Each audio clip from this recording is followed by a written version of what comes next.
જામનગરના સાંસદ પૂનમ માડમ પર દુઃખનો પહાડ તૂટી પડ્યો છે, કેમ કે સાંસદ પૂનમ માડમના માતૃશ્રી દીનાબેન હેમંતભાઈ માડમનું 78 વર્ષની વયે અવસાન થયું છે। આ સમાચાર વાયુ વેગે પ્રસરતા જ સમગ્ર હાલાર પંથક, માડમ પરિવાર તેમજ રાજકીય અને સામાજિક વર્તુળોમાં ઘેરા શોકની લાગણી વ્યાપી ગઈ છે। સાંસદ પૂનમ માડમે તેમની માતાની નનામીને કાંધ આપી છે અને રૂઢિચુસ્ત પરંપરાને તોડી છે। તો આવો જાણીએ સમાચાર વિસ્તારથી। નમસ્કાર, જમાવટ સાથે હું છું પાર્થ।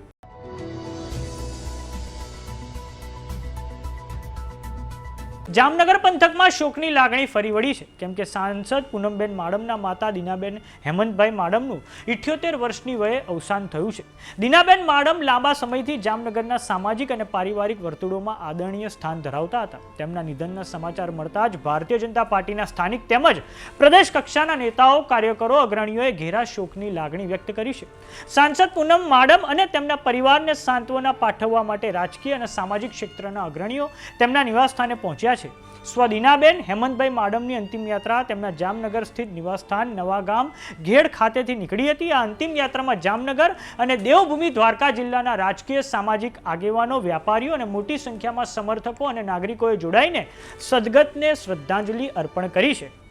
આ અંતિમ યાત્રામાં રિલાયન્સ ગ્રુપના vice president Dhanraj Nathwani, mayor, deputy mayor, standing કમિટીના ચેરમેન, પૂર્વ મંત્રી મુડુ બેરા, ધારાસભ્ય દિવ્યેશ અકબરી, પૂર્વ એમપી ચંદ્રેશ પટેલ અને પૂર્વ જિલ્લા ભાજપ પ્રમુખ રમેશ મુંગરા આ અંતિમ યાત્રામાં જોડાયા છે। પૂનમ માડમના માતૃશ્રીની અંતિમ યાત્રા માડમફળી નવાગામ ઘેડથી નીકળીને સોનાપુરી સ્મશાન ખાતે પહોંચી છે। અંતિમ યાત્રામાં મોટી સંખ્યામાં નગરજનો પણ જોડાયા છે। સામાન્ય રીતે સામાજિક પરંપરા મુજબ પુરુષો જ નશ્વર દેહને કાંધ આપતા હોય છે, પરંતુ સાંસદ પૂનમબેન માડમે રૂઢિચુસ્ત પરંપરાઓને બાજુ પર મૂકી અશ્રુભીની આંખો સાથે પોતાની માતાની અર્થીને કાંધ આપીને દીકરી તરીકેની ફરજ નિભાવી છે। ગમગીન વાતાવરણમાં યોજાયેલી અંતિમ યાત્રામાં પૂર્વ સાંસદ વિક્રમ માડમ સહિતના પરિવારજનો પણ જોડાયા છે। તો આવો નજર કરીએ દ્રશ્યો પર જે જામનગરથી સામે આવ્યા છે।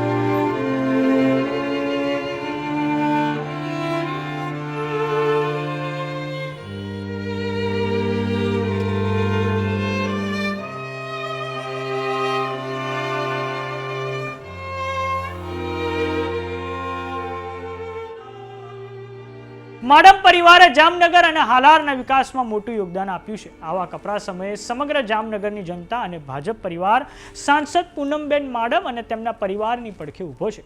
ઈશ્વર દિવંગત આત્માને શાંતિ આપે અને પરિવારના અસહ્ય દુઃખ સહન કરવાની શક્તિ આપે તેવી પ્રાર્થના કરવામાં આવી રહી છે।